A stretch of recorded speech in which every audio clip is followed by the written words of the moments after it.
નમસ્કાર દર્શક મિત્રો, આપ જોઈ રહ્યા છો અર્થ પડકાર ન્યૂઝ। આજ રોજ તારીખ 13/9/2024 જાંબડિયા ગ્રામ પંચાયતમાં ઉપસરપંચની ચૂંટણી યોજવામાં આવી। જાંબડિયા ગ્રામ પંચાયત ડેપ્યુટી સરપંચ પદ પરથી માજી રાણા ભરતભાઈ બાબુભાઈ રાજીનામું આપી દીધું હોવાથી ડેપ્યુટી સરપંચ પદ ખાલી પડેલ, જેની આજે ડીસા તાલુકાના વિસ્તરણ અધિકારી શ્રી ભરતભાઈ પટેલની હાજરીમાં જાંબડિયા સરપંચ શ્રી સંગીતાબા લાલસીના અધ્યક્ષસ્થાને યોજાઈ।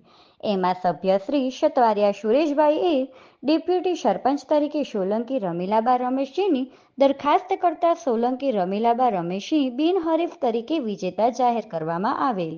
આ સમયે ગામમાંથી શાળા એસએમસી અધ્યક્ષ શ્રી પ્રકાશભાઈ ઠક્કર, સોલંકી લાલસિંહ, સોલંકી રમેશસિંહ અને ગામમાંથી આવેલ ગ્રામજનો અને સભ્યોશ્રી સરપંચશ્રીએ આવેલ ડીસા તાલુકા પંચાયત વિસ્તરણ અધિકારી શ્રી ભરતભાઈ પટેલ અને તલાટી ક્રમ મંત્રી શ્રી નીતુબા રાઠોડ અને નવા નિયુક્ત ઉપસરપંચ રમીલાબાનું ફૂલહાર અને શાલ ઓઢાડીને સન્માન કરવામાં આવેલ।